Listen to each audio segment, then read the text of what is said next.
preocupação dele, que eu acho que muita gente reconhece, né? Especialmente quem tá ali na lida da igreja. Qual seria? Ele sentia que muitos pastores tinham se tornado quase que uns gerentes de loja. Sabe, preocupados com programa, com estatística, com prédio. Uhum. Com o visível, né? Exato. Mas e Deus nisso tudo? E a atenção para a alma, para a palavra, para o coração do chamado mesmo. Parecia que o essencial estava se perdendo. Ok, vamos desembrulhar isso. Hoje a nossa conversa vai partir de uns trechos do livro Um Pastor Segundo o Coração de Deus. É o segundo volume daquela trilogia super importante do Peterson sobre ministério pastoral. Uma obra fundamental, realmente. Sim. E a gente vai focar mais na introdução e na primeira parte, que é onde ele mergulha na oração. Ele chama a oração de um dos ângulos essenciais do trabalho do pastor. Exatamente. A ideia aqui é a gente entender bem o argumento central do Peterson. Ele diz que tem umas atividades essenciais, sabe? Muitas vezes silenciosas, que ninguém vê direito. Invisíveis quase. Isso, que são a base da integridade do pastor, mas que correm um risco danado de serem deixadas de lado. E hoje, o nosso foco total vai ser nesse primeiro ângulo, a oração. Entendi. Peterson é muito claro nisso. Sem um compromisso sério com esses pilares, o ministério perde a forma, perde a solidez, sabe? Fica torto. E ele não deixa dúvidas sobre quais são esses pilares, né? São 3 que ele aponta. Isso, os 3 ângulos. Oração, a leitura atenta da Bíblia e a orientação espiritual, que é aquele acompanhar mais de perto a caminhada de fé das pessoas. Perfeito. Ele usa essa imagem do triângulo, né? Sim. Essas 3 coisas são os ângulos que definem a forma. Se você tira um, ou mesmo se um deles está meio desajustado, a figura toda se deforma, já não é mais aquele triângulo equilibrado. Uma imagem muito boa para ilustrar. E é interessante como ele descreve a pressão que causa essa deformação toda. Peterson percebe que a cultura em volta, e às vezes até a própria igreja, pressiona muito para que o pastor foque naquilo que dá resultado, que a gente vê, sabe? Aquilo que pode ser medido, aplaudido. Isso. Programa que bomba, número de gente no culto, gráfico subindo, orçamento saudável. Essas coisas. Sim, a tentação do gerenciamento, né? Do foco no aparato. Peterson usa uma analogia ótima. Qual? É como se o pastor passasse o tempo todo cuidando da vitrine da loja. Deixando tudo bonito, atraente, organizado. Mas esquecesse completamente da oficina lá nos fundos. E a oficina, nesse caso, seria o lugar do trabalho real, profundo. A atenção para Deus, o cuidado com as almas, a luta espiritual. Faz sentido. Esse trabalho mais quieto, que nos gera gráfico bonito, ele acaba sendo empurrado para escanteio, né? Fica sem prioridade. E essa metáfora da trigonometria que você falou, dos ângulos, é poderosa justamente por isso, né? Mostra que não é só fazer as coisas, mas manter um equilíbrio entre elas. Perfeito. Oração, leitura da palavra e orientação espiritual. Se um desses ângulos é negligenciado, a estrutura inteira fica comprometida. E o que é fascinante aqui é a percepção do Peterson sobre como é relativamente fácil fingir, simular os aspectos de fora do ministério. Fingir? Como assim? Do livro Morgan's Passing. Numa emergência, esse Morgan finge que é médico e consegue enganar todo mundo por um tempo. Nossa! A aparência de competência, a performance, sabe? Elas podem esconder a falta de substância. É totalmente possível parecer um pastor super dedicado, super ativo, sem de fato cultivar a essência invisível desse chamado. Isso me lembrou a diferença que ele faz entre focar nas tarefas visíveis que impressionam e a natureza de certas profissões que lidam com o invisível. Exato. Pensa no médico. O objetivo final é a saúde. É algo que a gente não vê diretamente, né? Embora os sinais possam ser vistos.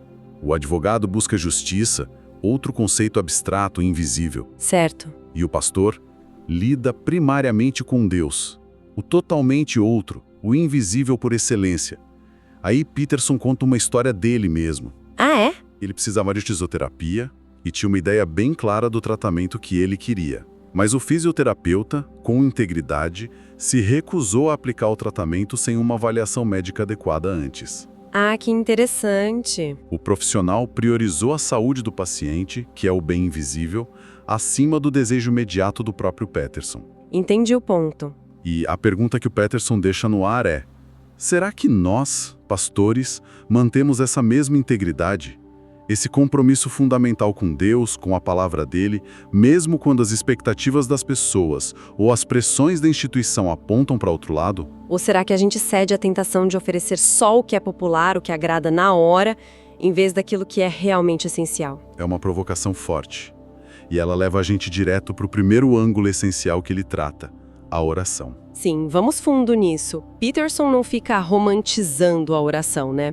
Pelo contrário, ele coloca ela num cenário bem realista, até meio sombrio.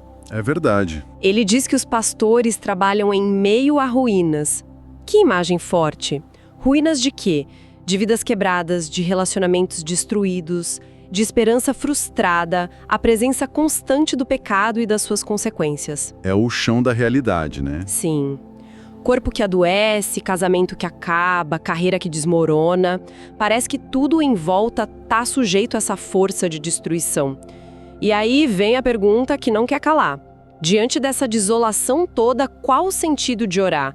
Não seria mais prático, sei lá, fazer alguma coisa? Agir? É justamente aí que a oração se mostra não como uma fuga da realidade, mas como um ato central do ministério. Peterson volta naquela definição clássica fundamental. O pastor é, antes de mais nada, o ministro da palavra e dos sacramentos. Certo. Isso quer dizer que a tarefa principal dele é representar, apontar para a ação contínua soberana de Deus, mesmo no meio do caos, mesmo nas ruínas. É manter a chama da fé acesa quando tudo em volta parece gritar, não tem mais jeito. Faz pensar naquela imagem do profeta Ezequiel no Vale de Ossos Secos, não é? Uma visão de morte total. Exatamente. E a ordem de Deus não é para ele tentar juntar os ossos, mas para profetizar, para falar a palavra de vida de Deus sobre aquela desolação toda. Perfeito. A oração nesse contexto é esse ato de fé radical. É afirmar a presença e o poder de Deus, mesmo quando os nossos olhos só conseguem ver destruição. É se recusar a aceitar as ruínas como a palavra final. É um ato de resistência espiritual, sabe? De se alinhar com a realidade de Deus contra a aparente realidade do mundo. Mas o Peterson também é bem realista sobre os obstáculos para essa prática, né? Ele não finge que orar é fácil ou natural para a gente hoje. Ele aponta uns desafios bem sérios. O primeiro ele chama de tentação prometeica. Ah, essa imagem é poderosa. Prometeu, lá na mitologia grega, é aquele titã que rouba o fogo dos deuses para dar para os humanos, né? Isso. Ele representa a autoconfiança humana, a capacidade de resolver problema com técnica, com engenhosidade, com a nossa própria força. Peterson argumenta que os pastores, e talvez todos nós, né, somos tentados o tempo todo a agir como Prometeu. Como assim, no dia a dia? Diante dos problemas espirituais, existenciais das pessoas, a gente corre logo para usar método, programa, técnica de aconselhamento, estratégia de gestão, ferramentas humanas para tentar consertar as coisas. Aqui é onde fica realmente interessante. Essa abordagem meio Prometeu, focada na nossa capacidade de agir e resolver, ela acaba jogando a oração para o escanteio. Exatamente. Porque orar é, na essência, um ato de dependência, né? De reconhecer que a solução final não está na nossa mão, mas na mão de Deus. Prometeu não orava, ele agia por conta própria, desafiando os deuses. Quando a gente adota essa postura, mesmo com boa intenção, a oração vira, na melhor das hipóteses, um apêndice, uma formalidade. Não é mais a ação central. E o pior é que essa abordagem prometeica muitas vezes parece que funciona, pelo menos na superfície. Programa pode atrair gente, técnica pode aliviar sintoma por um tempo. Sim. Mas Peterson pergunta, será que isso toca mesmo o centro da questão espiritual? A relação profunda com Deus? Fica a dúvida. Além dessa tentação mais, digamos, existencial, ele aponta um segundo desafio. Esse é mais sutil, talvez, e vem do próprio ambiente intelectual acadêmico dos últimos séculos. Ele usa como exemplo a influência da chamada crítica histórica na teologia, lá pelo século XIX. Sim, é bom entender o ponto dele aqui. Não é que ele seja contra o estudo sério da Bíblia. Claro que não. Mas ele aponta uma consequência não intencional de certas abordagens. Certo. Peterson menciona especificamente Julius Wellhausen, um nome gigante nos estudos do Antigo Testamento. A escola de Wellhausen, falando bem simples, tendeu a ver a história religiosa de Israel como uma evolução, talvez até um declínio. De onde para onde? De uma fase mais pura, mais vigorosa, que seria a dos profetas, para uma fase mais ritual, mais legalista, a do sacerdócio, da lei. E onde entram os salmos nisso tudo, que são a espinha dorsal da oração na Bíblia. Pois é, onde ficam? Nessa visão, eles muitas vezes foram jogados para essa fase mais tardia, vistos quase como uma expressão secundária, menos vital da fé. Quer dizer, então, que o jeito como a história da fé foi contada nos meios acadêmicos acabou meio sem querer diminuindo o valor da oração, da adoração, colocando elas num lugar menos importante que a ação forte dos profetas. Exatamente isso. A ação profética, falar por Deus, foi vista como primária, dinâmica, enquanto a oração, falar com Deus, foi vista como mais passiva, talvez até um sinal de uma fé menos robusta. Entendi. Essa perspectiva, que influenciou muitos seminários, muitos estudos, criou um pano de fundo cultural onde a oração podia parecer menos crucial do que pregar ou fazer ação social. Mas aí vem a reviravolta. Peterson faz questão de destacar o trabalho de outro estudioso, um norueguês chamado Sigmund Moenkel. E o trabalho desse cara virou essa percepção de cabeça para baixo, né? Totalmente. Moenkel fez um estudo muito profundo não só dos salmos, mas também das práticas de culto em outras culturas antigas, tipo as tribos teutônicas. E o que ele descobriu? Ao comparar essas liturgias todas, ele chegou numa conclusão radicalmente diferente da de Wellhausen. Ele argumentou, e de forma bem convincente, que a adoração da comunidade e a oração, especialmente como a gente vê nos Salmos, lá no contexto do Templo de Jerusalém, não eram algo tardio ou secundário. Não, eram o quê então? Pelo contrário, eram o centro vital, a fonte de onde a própria profecia e a identidade de Israel nasciam. O culto e a oração não eram um restinho da fé, eram o coração pulsante dela. Uau! Isso muda tudo de figura. Se a oração e a adoração são a fonte, então não são atividades passivas que a gente faz quando der tempo. São a ação primária que alimenta todo o resto. Precisamente. Se a gente conecta isso com o quadro geral que o Peterson está pintando, a implicação é enorme. A ação interna da oração, do relacionamento com Deus, ela vem antes e dá base para a ação externa da proclamação, do serviço. Não é um ou isso ou aquilo, mas uma questão de origem, de fundamento. Interessante. Peterson até faz um contraste de mentalidade. Enquanto as histórias gregas clássicas, por exemplo, focavam em explorar e entender a condição humana, os caprichos dos deuses, a oração hebraica, especialmente nos Salmos, estava focada em responder à realidade de um Deus vivo, ativo, que age na história. Qual a diferença prática? Os gregos contavam histórias sobre os deuses. Os hebreus oravam ao Deus que age. É uma postura diferente diante do divino. Resposta parece ser central para o Peterson. Mas antes da gente chegar lá de vez, ele também faz um alerta importante sobre a natureza da oração em si. Ele tem aquela frase forte: vá devagar com a oração. É verdade. O que ele quer dizer com isso? Parece meio contraintuitivo, né? A gente geralmente incentiva a orar mais. Ele quer tirar a gente da complacência, sabe? Quer dizer que a oração de verdade não é uma brincadeira inofensiva, não é só uma formalidade educada para começar uma reunião ou uma refeição. Não é só pedir coisa ou se sentir bem. Definitivamente não. É um engajamento real, profundo, com o Deus vivo, o Deus santo. E esse encontro tem consequências. Pode ser desconfortável, pode levar a gente a encarar nosso próprio pecado, nossas ilusões. Pode chamar a gente para mudanças que a gente não quer fazer.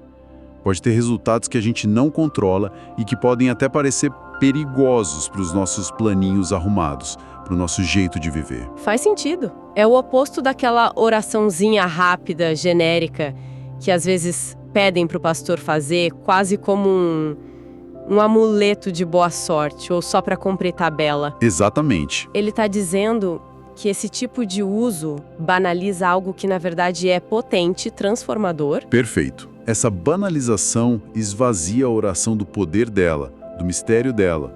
Orar de verdade, na visão do Peterson, é entrar num território sagrado. E isso exige reverência, exige atenção e uma disposição para ser surpreendido, talvez até desorientado por Deus. E isso conecta direto com a ideia que você mencionou antes, que parece ser o coração da visão do Peterson sobre oração. Ela é fundamentalmente resposta. Pode explorar um pouquinho mais isso? Sim, essa é talvez a chave mais importante que o Peterson oferece para a gente. Ele insiste que a iniciativa na relação Deus-humanidade é sempre de Deus. Deus age primeiro, Deus fala primeiro. Desde o começo, né? Desde a primeira página da Bíblia. Disse Deus, haja luz, e houve luz. Gênesis 1. Deus fala e a criação responde existindo. E a gente vê isso culminar lá no Novo Testamento. No princípio era o Verbo, a palavra, e o Verbo se fez carne, João 1. Deus age de forma decisiva em Cristo. Certo. Portanto, a nossa parte, a nossa oração, as nossas palavras, elas vêm sempre depois. Vêm como resposta a essa ação e a essa palavra que vieram antes de Deus. É como aprender a falar, talvez. Ninguém começa a falar do nada. Primeiro a gente ouve os outros falando com a gente, muitas vezes. E aí, aos pouquinhos, a gente começa a balbuciar as respostas. É uma ótima analogia. A gente aprende a falar porque falaram com a gente primeiro. Do mesmo jeito, a gente aprende a orar prestando atenção à palavra de Deus na criação, na história de Israel, em Jesus Cristo, nas Escrituras. A oração autêntica não nasce do vazio das nossas ideias ou das nossas necessidades só, mas ela floresce como resposta ao que Deus já disse e já fez. Por isso, pro Peterson, é absolutamente crucial colocar a oração de volta no lugar dela, mergulhada na palavra de Deus. Não são dois pilares separados, oração e leitura da palavra, mas profundamente ligados. Um alimenta o outro. E se a oração é essa linguagem de resposta que a gente aprende? Onde a gente encontra o melhor material didático? Onde fica a escola de oração? Ah, sem dúvida nenhuma, para Peterson essa escola é o livro dos Salmos. E ele não está sozinho nisso, claro. Ele até cita o Calvino, que chamou os Salmos de uma anatomia de todas as partes da alma. Anatomia da alma. Que descrição. É perfeita, né? Os Salmos oferecem para a gente a linguagem mais rica, mais honesta, mais completa e teologicamente profunda que a gente tem para responder a Deus em todas as circunstâncias que a gente possa imaginar na vida. Todas mesmo. Porque, vamos combinar, os Salmos têm de tudo ali, né? Tem louvor super exaltado, mas tem lamento profundo, tem raiva, tem dúvida, tem até pedido de vingança. Exatamente. E essa é a genialidade da coisa. Os Salmos nos dão permissão e nos dão vocabulário para levar tudo isso para Deus. A alegria que transborda, a gratidão serena, mas também a angústia mais escura da alma, a confusão diante do sofrimento, a frustração com a injustiça, até aquela sensação de abandono por Deus. É verdade. Não tem emoção humana, não tem situação da vida que não encontre algum eco nos Salmos. Eles ensinam pra gente que a gente pode ser totalmente honesto com Deus, porque Ele já conhece nosso coração de qualquer jeito. Eles ensinam como falar com Deus quando as palavras fogem da gente. Peterson também fala da estrutura do saltério, do livro dos Salmos como um todo. Não é só uma coleção solta de poemas, né? De jeito nenhum. Tem uma arquitetura ali pensada. Peterson destaca a divisão do saltério em 5 livros. Talvez ele sugere espelhando os 5 livros da Torá, da lei de Moisés. Ah, interessante essa conexão. Como se o saltério fosse a resposta completa, inspirada, do povo de Deus à palavra revelada de Deus. E cada um desses 5 livros termina com uma doxologia, que é basicamente uma explosão de louvor a Deus, tipo um amém bem forte no final de cada sessão. E o final do livro todo, né? Sim. O livro inteiro vai crescendo naquela sequência final de aleluias e culmina no Salmo 150, que convoca toda a criação para louvar o Senhor. É um grande crescendo de louvor. Mas dentro de cada livro desses 5, a ordem parece meio caótica às vezes. Um salmo de lamento pode vir logo depois de um de ação de graças. Isso levanta uma questão importante. Peterson argumenta que essa aparente desordem é, na verdade, profundamente realista e pedagógica. A vida não é organizada em bloquinhos temáticos puros, concorda? Com certeza não. A gente vive alegria e tristeza, fé e dúvida, muitas vezes tudo misturado no mesmo dia, na mesma hora. Ao apresentar os diferentes tipos de salmos assim entrelaçados, o saltério não dá pra gente só resposta pronta ou fórmula mágica para cada situação. O que ele faz, então? Em vez disso, ele ensina pra gente uma linguagem, um jeito de navegar a complexidade da vida na presença de Deus. Ele treina a gente para responder a Deus com autenticidade no meio da confusão, e não só quando tá tudo claro e resolvido. A gente aprende a gramática da fé, não só umas frases decoradas. Entendi. Então, o que tudo isso significa, voltando para o começo da nossa conversa? Qual é a grande mensagem do Peterson sobre a oração para quem busca um ministério ou mesmo uma vida de fé com integridade? Olha, a mensagem é um chamado bem forte e claro para a gente resgatar a centralidade desse trabalho fundamental, mas que muitas vezes ninguém vê, que é a oração. É um chamado para resistir à pressão, seja da cultura, da instituição, ou até de dentro da gente, para focar só em gerenciar a religião, só na aparência, só nos resultados que dá para medir. É um convite para voltar para a oficina. Exato. Para voltar para a oficina, para o lugar do encontro real, honesto com um Deus vivo, e esse encontro acontece primariamente na oração. No fim das contas, significa reencontrar a integridade da relação com Deus como o eixo central, como a fonte de onde todo o resto deveria fluir. É um retorno ao essencial, então. Reafirmar a oração não como mais uma tarefa na lista de coisas para fazer, mas como a respiração da alma mesmo, a resposta vital à iniciativa de Deus. Isso. E reconhecer os salmos não só como poesia antiga, distante, mas como nosso guia mais confiável, mais completo, para aprender essa linguagem de resposta. Exatamente. É redescobrir a oração como diálogo, como relacionamento, baseado naquilo que Deus já fez e já disse. E os salmos são esse presente que Deus nos deu para ensinar a gente a participar dessa conversa de forma plena, de forma verdadeira. Para a gente terminar, pensando nisso tudo, especialmente nessa ênfase do Peterson na oração como resposta à palavra e à ação que vieram antes de Deus, fica uma provocação, né? Talvez. Manda. Como seria se, antes mesmo da gente começar a formular nossas próprias orações, nossos pedidos, nossas intercessões, se a gente cultivasse mais intencionalmente a prática de escutar? Escutar o que exatamente? De tentar discernir a palavra que Deus já está falando naquela situação em que a gente se encontra, nas pessoas à nossa volta, nas circunstâncias do dia a dia. Como seria aprofundar essa consciência de que Deus sempre tem a primeira palavra e que talvez a nossa oração mais autêntica comece naquele silêncio atento que vem antes da nossa fala.